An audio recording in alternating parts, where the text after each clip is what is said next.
तर काय सांगाल तुम्ही आता निवडणुकीच्या रिंगणात आहात? नक्कीच अण्णा, या निमित्तानं आपल्याला ही संधी सन्माननीय खासदार डॉक्टर अमोलजी कोल्हे साहेब असतील, सन्माननीय अतुलजी बेनके साहेब असतील, आदरणीय सतीशदादा शेरकर असतील, या साऱ्यांच्यामुळं या पक्षाचे अध्यक्ष पांडुरंगजी पवारसाहेब असतील किंवा तुषारभाऊ थोरात असतील, त्याचप्रमाणे आमचे बामणे साहेब असतील, जे संपर्क प्रमुख आहे शिवसेना पक्षाचे, या सगळ्यांमुळं ती संधी खरं तर मिळालेली आहे. आणि आपण आळेपिंपोडी जिल्हा परिषद गटामध्ये एकूण जो काही लोकसंख्येचा विचार करता, जो मतदार संख्या जी आहे ती जवळजवळ 40,000च्या आसपास त्या ठिकाणी मतदारसंख्या आहे. त्यांचं लोकप्रतिनिधित्व करण्याची संधी खरं तर मिळण्याकरता आणि आपण जो काही जनसेवेचा वसा आणि वारसा आपल्याला त्या निमित्तानं खरं तर कुटुंबामध्ये आहे, त्याप्रमाणे काम करण्याकरता ही संधी या ठिकाणी मिळते. म्हणून आपण लोकांमध्ये जाऊन एक नम्रतेचं आव्हान मतदारांना या ठिकाणी करतो आहे की माझ्यामध्ये ज्या काही क्वालिटीज आहेत, जे मी काम करू शकतो, जे विजन मांडू शकतो, जो पाठपुरावा करू शकतो, जिल्हा परिषद अखत्यारीत असणारं एकूण जो काही व्यापक स्वरूपाचे जे अधिकार आहेत किंवा जो एक मोठ्या प्रमाणामध्ये आपण निधी आणण्याकरता असेल, डेव्हलपमेंट करण्याच्याकरता असेल, जिल्हा परिषदेचं म्हणून काम करणं खूप वाव आहे. आणि तो मिळावा आणि या मतदारसंघामध्ये काही आमूलाग्र बदल आपल्याला करता यावेत. अनेक प्रश्न या निमित्तानं आहेत, ते सोडवण्यासाठी खरं तर मी लोकांमध्ये जाणार आहे, त्यांचं मत मागणार आहे. आणि मला विश्वास आहे की एक उमेदवार म्हणून माझ्याकडं ज्या काही उमेदवार म्हणजे अपेक्षा लोकांच्या आहेत, त्या पूर्ण करण्याच्याकरता मी किती खरा ठरेल, मी पात्र ठरू शकतो का, हे जजमेंट किंवा हे लोकांच्या मनामध्ये खात्री आहे की हा माणूस कामाला न्याय देऊ शकतो.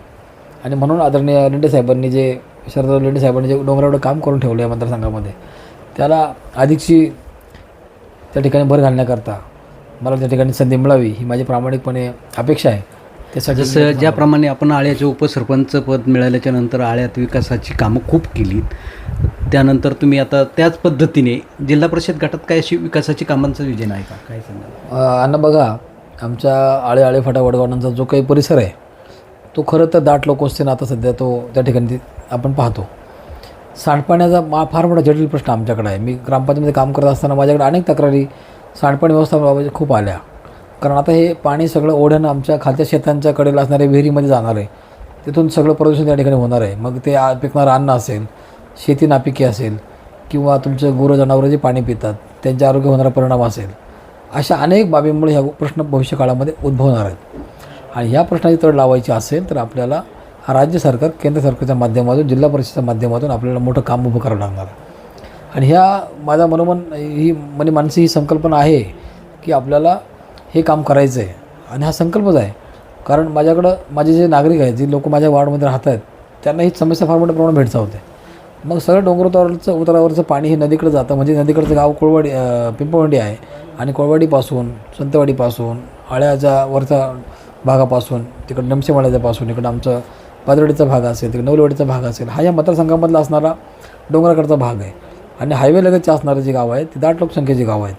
भविष्यामध्ये नागरीकरण वाढत असताना, विस्तारीकरण होत असताना, शहरांचा, या गावांचा जो काही परिसर वाढत असताना डेव्हलपमेंट हा प्लॅन डेव्हलपमेंट पाहिजे. नियोजित विकास करणं, नियोजनबद्ध त्यामध्ये काम करणं हे अत्यंत आवश्यक आहे. आणि असं विजन ठेवून आपलं काम करायचं. मी एक सॅम्पल केस तुम्हाला सांगितली सांडपाण्याची. तशी समस्या कचऱ्याची आहे. तशाप्रमाणे महिला सबलीकरणासाठी असेल, महिलांच्या अस्मिता भवनं असतील, आरोग्य केंद्राची काही दुरावस्था झाली असेल किंवा इमारती खूप चांगल्या सुंदर उभ्या राहिल्या पण ॲडमिनिस्ट्रेशन त्या ठिकाणी डल असेल किंवा तिथलं प्रशासन काम चांगलं करत नसेल, लोकाभिमुख सेवा त्या ठिकाणी मिळत नसेल. त्याचप्रमाणे तुम्ही जर पाहिलं तर आपल्याला कृषी खात्यामध्ये योजना असतात, ती काही लाभार्थी जिल्हा परिषद माध्यमातून आपण त्यांना शेतकऱ्याला लाभ देत असतो. त्यामध्ये काही गडबड होत असते किंवा काही लाभार्थी वंचित राहतात. वैयक्तिक लाभाची योजना असतात. जिल्हा परिषदेच्या माध्यमातून या जे काही पंचायत व्यवस्थेमध्ये जे काही एक मुख्य जी काही गोष्ट आहे ती जिल्हा परिषद आहे, तिच्या खाली मग ती पंचायत समिती आहे, मग ती ग्रामपंचायत आहे. पण या सगळ्या परिस्थितीमध्ये आपल्याला काम करताना मी कोणाला तरी पाडायचं आहे, मला कोणाला तरी हरवायचं आहे, हा अजेंडा आपला अजिबात नाही. मी काय करणार आहे, मला का निवडून द्या, हा विषय घेऊन लोकांसमोर मी जाणार आहे. आणि म्हणून आमच्या आळेगावच्या, पिंपळवंडी गावच्या एकूण नागरिकांना हा विश्वास देण्याच्याकरता, म्हणजे त्यामध्ये अनेक गावं आहेत, पिंपरी पेंढार आहे, उंब्रज आहे, गायमुखवाडी आहे, पलीकडचं 2 नंबरचा उंब्रज, 1 नंबर उंब्रज, काळवाडी आहे, पिंपळवंडी आहे. ही जी गावं ह्या मतदारसंघामध्ये आहे, त्या प्रत्येक गावचे अनेक प्रश्न वेगवेगळे आहेत. काही भाग हा सगळं बागायती आहे, काही भाग हा अर्धा डोंगराचा आहे, काही अर्धा भाग हायवे लगतचा आहे, अशी गावांची रचना आहे. त्याचा एकूण अभ्यास करून आपल्याला पाटबंधाऱ्यामध्ये, छोटे पाटबंधारे विभागामध्ये, त्याचप्रमाणे तुमच्या सांडपाणी व्यवस्थापनामध्ये, त्याचप्रमाणे सिंचनामध्ये, त्याचप्रमाणे शालेय शिक्षणामध्ये, शाळांची झालेली दुरावस्था असेल, मॉडेल स्कूल निर्मिती असेल, मुलांचा शाळेकडे वाढता ओघ निर्माण व्हावा यासाठी करायचं काम असेल, शिक्षकांमध्ये एक विश्वास निर्माण करून द्यायचा असेल की तुम्हाला जिल्हा परिषदेच्या माध्यमातून आम्ही जे काही संरक्षण देतो आहे, जे काही तुम्हाला विश्वास देतो आहे, जे काही तुम्हाला काम करायची उभारी देतो आहे, त्यासाठी हे उपक्रम आम्ही तुम्हाला देतो आहे. तुम्ही विश्वासानं काम करा, लोकांना त्याकडे आकृष्ट करा, मुलांना आकृष्ट करा, शाळांची गुणवत्ता वाढवा, याचे उपक्रम असतील. अशा अनेकविध बाबी आपल्या खरं तर डोक्यामध्ये आहेत. समजा तुम्हाला मतदारांनी संधी दिली, आळ्याफाट्याचा जो काही महत्त्वाचा विषय आहे, कचरा प्रश्न आणि सांडपाण्याचा जो विषय आहे, उघड्या गटारी आहेत, याला न्याय मिळेल का? मी ते सांगतो यांना तुम्हाला की याच्यामध्ये सरकारकडून, राज्य सरकारमध्ये आमदार अजितदादा पवार साहेब असेल, हे उपमुख्यमंत्री पदावर काम करत आहेत.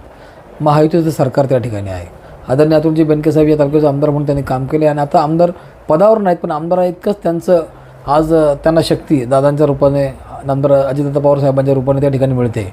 त्याचप्रमाणे खासदार डॉक्टर अमोलजी कोल्हे साहेबांचं पण केंद्र सरकारमध्ये, त्या ठिकाणी लोकसभेमध्ये प्रभावी स्वरूपाचं काम आहे. या सगळ्यांच्या माध्यमातून आपल्याला हे सगळं खेचून आणता येईल. त्याला विल पाहिजे, म्हणजे आपली खूप इच्छा तीव्र पाहिजे आणि आपली जी विल पॉवर आहे ती आपण त्या ठिकाणी मनामध्ये जर चांगली असेल ही आपण करू शकतो, हा ठाम विश्वास माझ्या मनामध्ये आहे. आणि मी हे गावामध्ये करून दाखवलेलं आहे. माझा वॉर्ड आज 1 नंबरचा वॉर्ड आळ्यामध्ये, लोक म्हणतात हा 12मध्ये वॉर्ड आहे. कधी कधी मला निधी द्यायला पण लोक आमच्या ग्रामपंचायतीमध्ये विरोध करायचे की इथं कशाला निधी द्यायचा, इथं किती मोठा निधी आणला सरांनी. याचं कारण असं आहे की आमच्या गावामध्ये आम्ही जो काही समतोल विकासाची भूमिका घेत असताना, अधिकचं काम करत असताना, आळे गावामध्ये सगळ्या वॉर्डमध्ये आपण निधी टाकत असताना, गावामधले जे काही प्रलंबित प्रश्न होते, जे काही खूप पेंडन्सी होती, ती आम्ही भरून काढली आणि आज 25-30 कोटीच्या पुढं आमच्या कार्यकाळामध्ये विकास कामं आळे गावामध्ये झाली. तशा स्वरूपाचं काम आपल्याला मतदारसंघामध्ये करायचं आहे, हा आपल्या मनामध्ये संकल्प आहे आणि या संकल्पाला, ह्या आव्हानाला लोक प्रतिसाद देतील ही आमच्या मनामध्ये खात्री आहे. सर, तुमच्यावर एक आरोप केला जातो आहे राजकीय याच्यातून आता सध्या, का तुम्ही मयूर पवार जे आहेत शिवसेनेचे, त्यांना हवा भरली म्हणून ते अपक्ष लढतात, नक्की काय? नाही अण्णा, बघा माझा स्वभाव असा आहे, मी सरळ आणि सडेतोड वागणारा माणूस आहे. मी असं शुभ राजकारण करणारा माणूस नाही. मला ते आवडत नाही. मला जे काही म्हणायचे तोंडावर म्हणतो, जे करायचे ते समोर करतो मी. मयूर भाऊ हा माझा अत्यंत जिवलग मित्र आहे. आळेफाट्यावर तो चांगला व्यावसायिक आहे. तो चांगली उलाढाल आळेफाट्यामध्ये गाडी व्यवसायामध्ये करतो, याचा मला नितांत अभिमानाने आदर आहे. पिंपवणी सारख्या गावातला एका सामान्य कुटुंबातला एक तरुण सहकारी आळेफाट्याच्या उद्योगनगरीमध्ये, ज्या ठिकाणी वाहनांचं खरेदी विक्रीचं फार मोठं नाव अख्ख्या महाराष्ट्रामध्ये, भारतामध्ये आहे, तिथं हा तरुण पायावरून उभा राहतो आणि एका आपल्या आवडत्या नेत्याला 20 वर्ष साथ देतो. त्या माणसावरती जर 20 वर्षांनी एखादी संधी, लोक म्हणतात तू घे ही संधी, त्याची इच्छा नसते. तो कधी राजकारणात, त्याला गंधही नाही. तो कधी त्यांनी गावामध्ये राजकीय काटशाचं राजकारण केलं नाही, खुणशीचं राजकारण केलं. असा एक गोड मधाळ स्वभावाचा माणूस जो आमचा मयूर आहे, लहान भावासारखा आहे माझ्या, तो काम करतो. त्याला काम करत असताना, संधी डावलत असताना त्याच्या सहकार्याची, त्याच्या मित्रांची अपेक्षा होती की प्रामाणिक आणि एकनिष्ठ कार्य संधी मिळत नाही तर ती मिळालीच पाहिजे, कोणाला आयात करू नका. मला वाटतं ही भावना इतकी उचंबळून आली का आज मयूर भाऊला रिंगणामध्ये यावं लागतं, उभं राहावं लागतं. राजकारणात बोलताना कोण लोक कोणी काही बोलतील, म्हणजे मी हे पण सांगतो की मयूर भाऊचा मोठा मित्रपरिवार आहे, मोठा त्याचा संच आहे तरुणांचा. त्यामुळं त्या जोरावरती लोकांनी किंवा त्या मित्रपरिवारानं त्यांना उभं राहा असा आग्रह धरणं ही अत्यंत नैसर्गिक अशी बाब आहे. शेवटी लोकांमध्ये चॉईस आहे. लोकांना दोन लोक उभे असतील तर 2 चॉईस लोकांना मिळतात, 3 लोक उभे असतील तर 3 चॉईस लोकांना मिळतात. लोकांना तुम्हाला जर व्हरायटीज मिळाल्या, चॉईस मिळाला, तर लोक एकाची निवड करताना त्याला कस लावून निवड करतील, चांगल्या माणसाला ते लोक निवडून देतील. त्यामुळं एकापेक्षा, दोघांपेक्षा अधिक माझं म्हणणे, अनेक लोक राजकारणामध्ये येऊन आपलं आजमाव स्वतःला. आपण राजकारणी काय मक्तेदार नाही कोणाची, का ते काय मलाच पाहिजे आणि मीच पाहिजे, मागच्या वेळी मी आलो नाही मग आता मला लोकांनी दिलं पाहिजे, असं कोणाचं म्हणायचं काही कारण नाही. सर, तुम्ही ज्यावेळेस मयूर पवारांना उमेदवारी नाकारली गेली त्यावेळेला दोघंजणं भेटलात, नक्की काय होतं? नाही बघा अण्णा, काय माहिती का, मयूर माझा हा अत्यंत हळवा असणारा मित्र आहे. त्याच्या मनामध्ये कधी कपट येत नाही. तुम्ही कधी भेटा त्याला. मी त्याचं कौतुक काही निष्करण आता काही वेगळ्या भावना करतो असं नाही. आणि मी जुन्नरवरून येत होतो, गाड्यांची गर्दी पाहिली, तोपर्यंत मला बातमीसुद्धा माहीत नव्हती. फक्त मयूर भाऊची गर्दी का झाली म्हणून मी तिथे उतरलो, तर उतरला मला कळालं की मयूर भाऊच्या बाबतीत असं झालेलं आहे आणि तरुणांचा उद्रेक फार आहे. मी त्याला भेटलो. मी त्यांना एवढं सांगितलं की तुम्ही शिवसेना पक्षाचे आहात, आदरणीय आमदार आपले शरद सोनवणेंचं एक निष्ठावान सहकारी आहात. तुम्ही तुमच्या पक्षाचं काम करा, माझे तुम्हाला शुभेच्छा आहेत. त्यांना असं मी कुठं ऐका माझं मी काय म्हणून मी त्यांना असं नाही म्हणालो की तुम्ही आमच्याकडे या, बरं झालं तुम्ही उभे राहिले, असं काही नाही. ज्याला त्याला स्वातंत्र्य आहे. मयूर भाऊनं त्या ठिकाणी उभं राहण्याची इच्छा व्यक्त केली, तरुणांनी तिला पाठिंबा दिला, माझी भेट झाली, मी भेट घेतली आणि मित्र म्हणून शुभेच्छा दिल्या. शेवटी हा लोकशाहीचा उत्सव आहे, तो सर्वांनी साजरा करायचा. लोकांना आपण ऑप्शन देतो, लोकांना आपण चॉईस देतो, लोकमतातून ते व्यक्त होतील. लोकांना तो आपण अधिकार दिल्याच्यानंतर आपण त्यामध्ये चिंता करण्याचं काही कारण नाही. आपलंच काम चांगलं असेल तर लोक आपल्याला निवडतील, आपलं काम वाईट असेल, लोकांना आपण नको असेल तर लोक आपल्याला नाकारतील. इतकं स्वच्छ आणि सरळ आहे. म्हणून मला लोकांसमोर जायचं असेल, मयूर भाऊनं लोकांसमोर आलं आणि कोणी मंगेश अण्णा त्या लोकांसमोर आले, तर ही चांगली बाब आहे ना. माझं त्यामध्ये जुमत असलं तर काही कारण नाही कोणाचं. त्यामुळे मयूर भाऊला मी शुभेच्छा देऊन आलो. सर, जाता जाता एक प्रश्न आहे. जी लोक अलीकडे तुमच्यावर आरोप करतात का मयूर भाऊ पवारांना तुम्ही हवा भरली, बंद दाराड, जी चर्चा तुमची वेगळीच काहीतरी घडली, त्यांना तुम्ही काय संदेश द्याल? मयूर भाऊची माझी बंदाराआड चर्चा व्हायचं काही कारण नाही. आम्ही कुठेही दोघं असे भेटलो नाहीत. त्या दिवशी भेटलो, त्यानंतर आमची भेटसुद्धा झाली नाही कुठंच. मयूर भाऊ त्यांच्या प्रचारामध्ये व्यस्त आहेत, मी माझ्या कामात व्यस्त आहे. आणि असं कोणी बोलत असेल तर ती राजकीय करमणूक आहे असं समजा. बाकीच्यामध्ये काही अर्थ नाही. ते त्यांचं नशीब आजमावत आहेत, मी मला आजमावतो आहे. माझा पक्ष माझ्या पाठीमागं आहे. राष्ट्रवादी काँग्रेस पक्षाची ताकद माझ्या पाठीमागं आहे. शिवसेना उद्धव बाळासाहेब ठाकरे पक्षाची ताकद माझ्या पाठीमागं आहे. RPI सारख्या पक्षाची ताकद माझ्या पाठीमागं आहे. आणि मला व्यक्तिगतरित्या या संधी देण्याच्याकरता या पक्षाने जी शक्ती दिलेली आहे, त्या शक्ती जोरावरती आणि लोकांच्या मतावरती, लोकांच्या आशीर्वादाने ही संधी जिल्हा परिषदेची 100% मिळणार आहे आणि ती मी मिळवणारच, हा माझा निश्चय आहे. त्यामुळे कोण काय बोलतं आहे याच्याकडे मी लक्ष न देता माझ्या कामावर माझं लक्ष आहे आणि ते मी लक्ष कायम ठेवून पुढे जाणार आहे. हे होते जिल्हा परिषदेचे उमेदवार ॲडव्होकेट विजय कुऱ्हाडे. यांना कुणाला पाडण्यासाठी ते उभे नाहीत. त्यांना फक्त विजयी झाल्याच्या नंतर जो काय विकासाचा त्यांचा आराखडा आहे, विकास कामांचं जे काही त्यांचं नियोजन आहे तेच करायचं आहे. त्यांची कोणावरही आकस नाही, कोणावरही टीका नाही. त्यांना विकासाचं काम करायचं आहे. ते अशा पद्धतीने मतदारांपुढे जातात. त्यांचा विकासाचं जे काही काम असेल ते मतदारांपुढे मांडणार आहेत. कोणाला काय टीका करायची त्यांनी टीका करावी.